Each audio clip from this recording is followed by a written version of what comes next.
Welcome back, friends, and we are going to have a guest to discuss our matter. And this matter is the the age of resignation. And in order to discuss this further, let me welcome Miss Farida Charania, who is joining us from Singapore, and she is the CEO of Career Zoom, and I'm very honored and pleased to have her on the show. So let's welcome her. Hi CK, how are you doing? How's everything with you? Happy to be back here and looking forward to this discussion. Well, Farida, to our show. In fact, you are live, and in case there are some questions for you, we will display those questions straight away. Uh, Sure. Discussion is age of resignation. So, what is your opinion? What do you think about this age of resignation? I think, look, there are a lot of theories about it, but the fact of the matter is that this pandemic has changed the world considerably. And the way it has changed is that people have realized they don't need to be based in an office, they can work from anywhere. And the whole ability to find work sitting at home and actually saving that time and effort of traveling to your workplace probably has kicked in this whole gamut of the great resignation. So, one, there is comfort in the fact that you can actually find work from anywhere and you can work from the comfort of your home. And secondly, people no longer want to be tied down to a company, to one manager. They want to be able to work at their own time.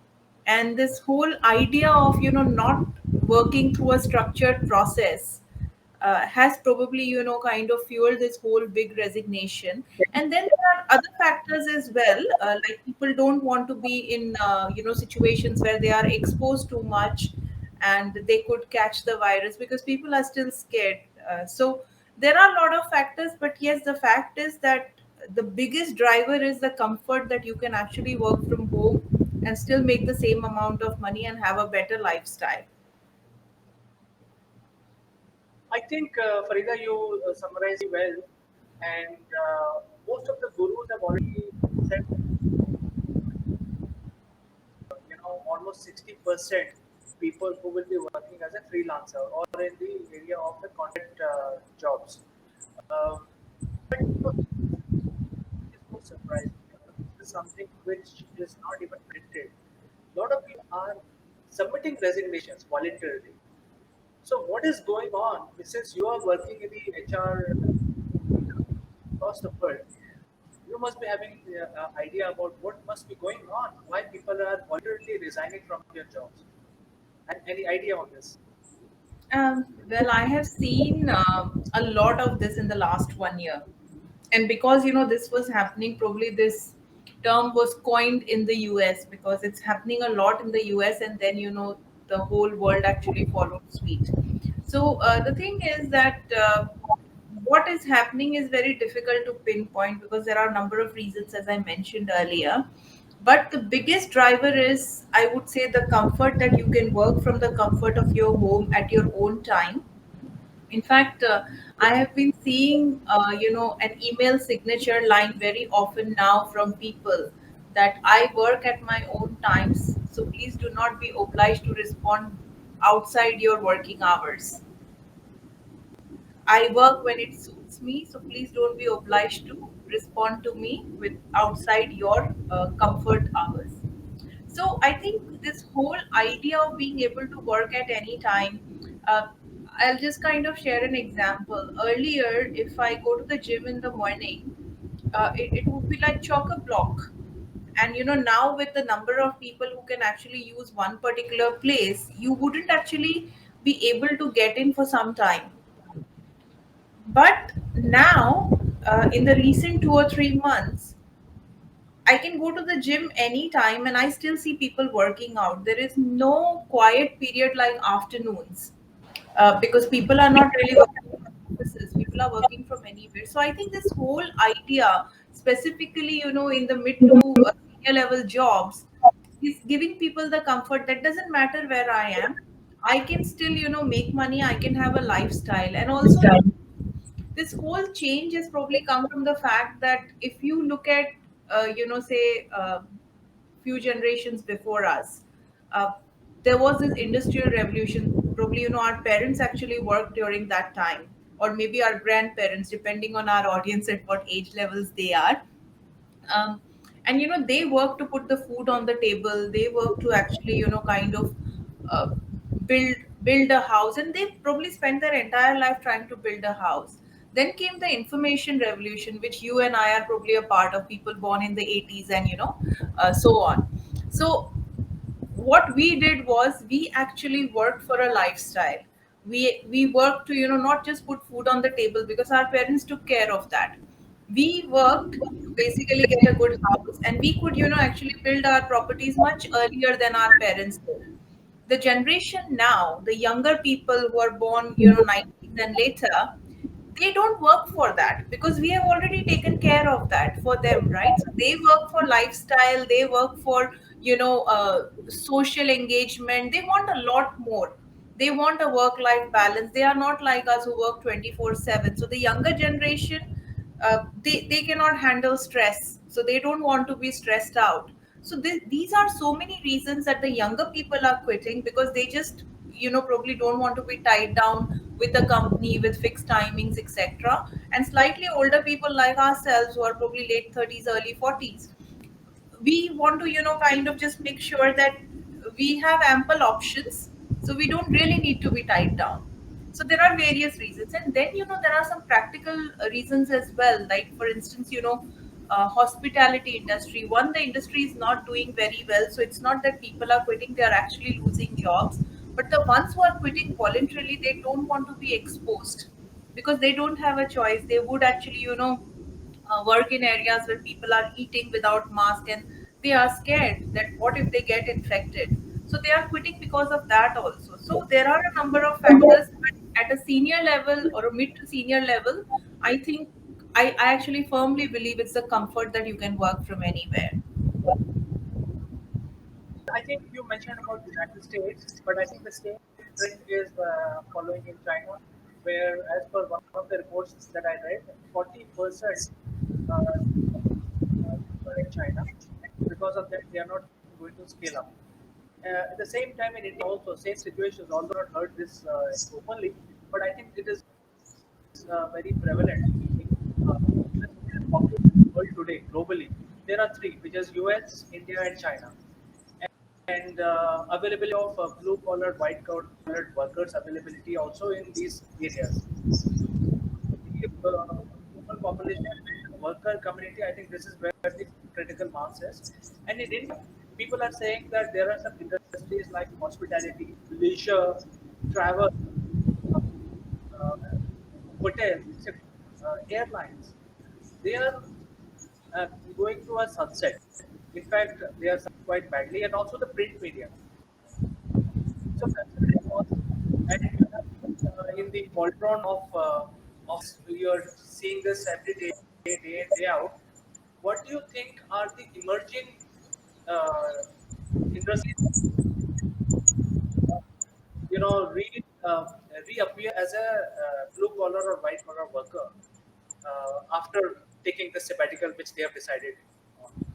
Yeah, I think, look, travel is slowly starting to come back. It may not be the pre-COVID level soon, but in the next 3 or 4 years, you will probably, see it much more than that, because now, right now, travel is expensive, because of, the various requirements of various countries, etc.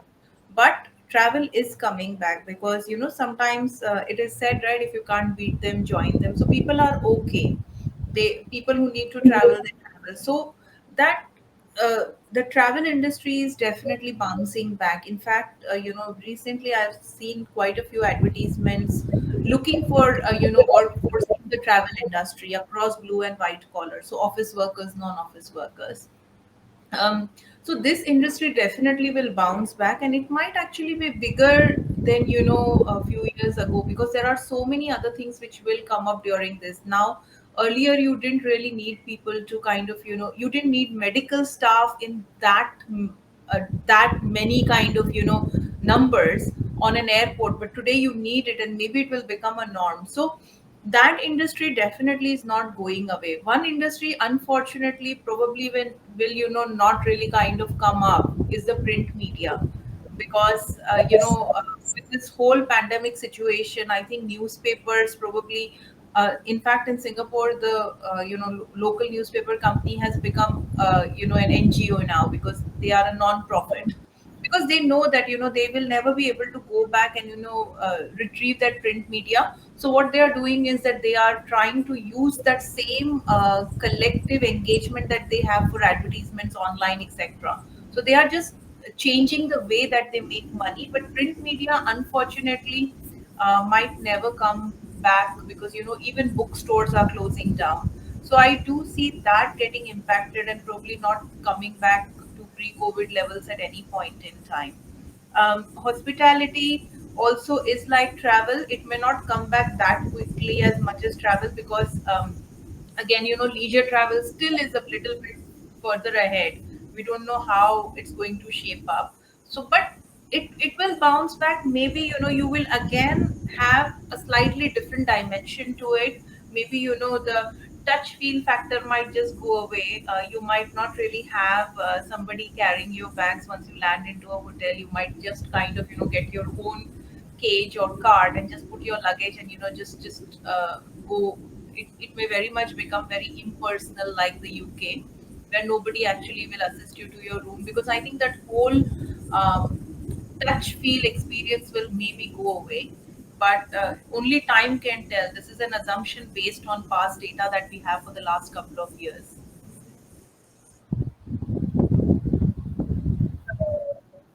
We have to wait and watch of what may be going on wrong or right in our industry.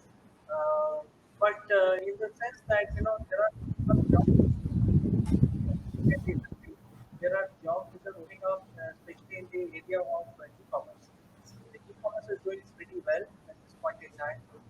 There are new jobs that Sorry, are sorry, I'm losing you, CK. I can't understand what you are saying. I'm losing you. okay. So let me repeat what I was saying. I was saying that the things may be opening up. Uh, can you hear me now? I'm still struggling, but let's make it work. Okay, I am talking about the e-commerce opportunity.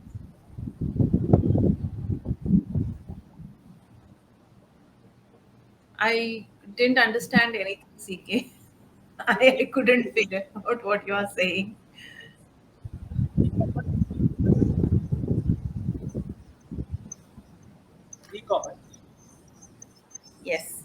So I could only catch e-commerce, and I do have a very bullish feeling on that sector. The reason is that most of our brick and mortar experiences now can be replicated online. Like if you look at online sites, which are shopping sites, they actually replicate exactly what you would find in a mall. There is, in Singapore, you have a lot of these e-commerce site, and e-commerce is, comparatively caught up much later in Singapore, because the national pastime is actually going out, eating and shopping. But because of the whole pandemic situation, it caught up really, really quickly. So there are sites like Shopee, there are sites like Lazada. They actually have a completely virtual mall environment where you have all brands who actually, so whatever you can get in their shops, you can actually get it online. And people, so that industry, I do feel, is kind of coming of age. It's something like credit cards. Like suddenly everyone started using virtual money, everyone started using digital money, and it's the same thing. So yes, that will evolve even further. Brick and mortar experiences might still stay, because there would be a small fraction of old fashioned people like myself who still like to go and look at things before they buy them. But I don't think that's going to be the main mover of goods per se. So I think this whole business of real estate looks really really choppy, because right now we pay premium prices to stay in premium areas, but that's going to go lesser and lesser, because now you can stay anywhere. You don't really need to pay the top dollar to be in the city. You could be anywhere, and e-commerce will make your life easy, because most of the things you can actually get online. So, and it's not just in places which are metro cities, but I do hear even in India, the small towns, the villages, even they are able to get things online. So I think this whole ability of access to things is becoming a lot easier, and that will definitely impact the real estate industry in a negative manner. But e-commerce is here to stay, and it will just keep going, it will just keep growing. Okay, so Farida, hopefully you can hear me now. Uh, Yes, I can.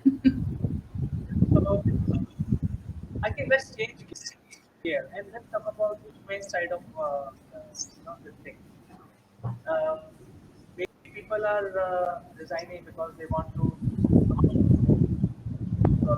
years, for the last 20 years. You started the discussion by saying that, hey, we grew up in the age of information. But literally, what we were doing, we were actually part of a rat race. We drag our bodies back to office, bring them back again home in the evening, and then the cycle continues in the same manner. Uh, but we have got an opportunity and life because people who survived pandemic, they actually value life much more, and maybe there is a chance that these people are staying at home. They don't want to be part of a rat race. So they Yeah. lose out on.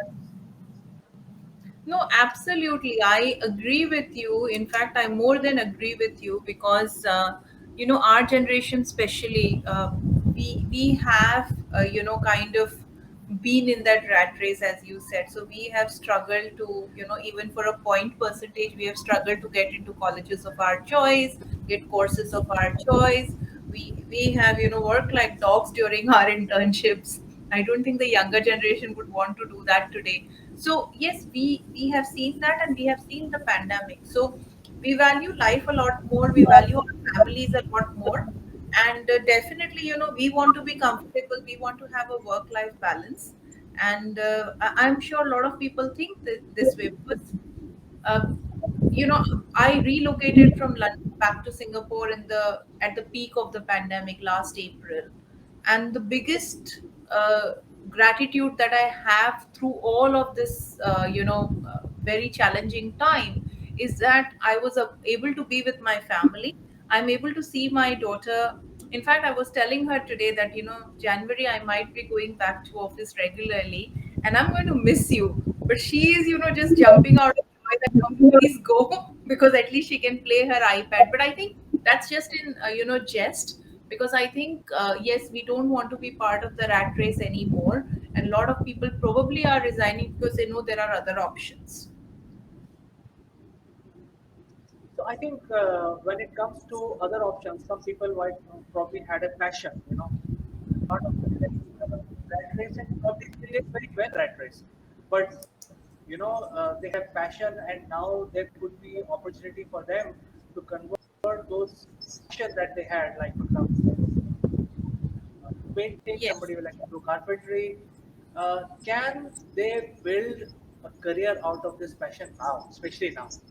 What is your opinion on this? I think there is always an option. There is always an option. You may make more money, less money, but there is always an option. So I'll just share. I'm a big proponent of neurodiversity in workplace. So I work. In fact, I'm developing a product right now which is called Empower, which is actually easing communication between the neurotypical and the neurodiverse. And I was speaking to someone yesterday. He is neurodiverse, so he's basically on the autism spectrum, and he he used to work with a large information company, and he just decided to quit because he just couldn't take the pressure anymore. He struggled, and he started a car washing business, which actually, I mean, a highly educated PhD holder person, if he starts a car washing business, you would wonder why. but that is his happiness, and he's fine with it. So yes, I mean, there are always options. If someone wants to take up carpentry, someone wants to be a chef, somebody wants to kind of do something else, somebody wants to be a tailor. There are so many options. There are always options. You may not make the same money that you would be making otherwise. It may take some time to get to the same kind of income levels, but you definitely, if you want, you can make a career out of whatever your passion is. Just but you need proper training to kind of get to that stage where you can make it a career. Absolutely, Farida ji. So I think there are very valuable books that you have given us, and the subject is very, very vast because why people are resigning. Out of 60%, almost 20% have already resigned. So 20% may have lost their job because of the pandemic. The industry is also in motion. It will change, and world will also change. I think this is smart strategy. Yes, People absolutely. people think Absolutely. emotions. Yes. So great. I mean, this is a topic which is one very important to. It's very close to my heart because I do believe that work is an important part of any individual's life, and in what shape and form that actually comes up, uh, it doesn't matter as long as the person is happy and they are able to maintain a work-life balance. It is fine. You don't have to be part of the rat race. Absolutely, Farida ji. I think thank you so much for joining us today in this very thought-provoking program. Thank you so much, CK. Always a pleasure to be on your show. And I wish all our viewers a very, very good day wherever they are, whichever part of the world. And stay safe, stay happy. And remember, there is always an option. Thank you so much, Farida. We will catch up next week, same time. Bye bye for today. Bye. Bye bye.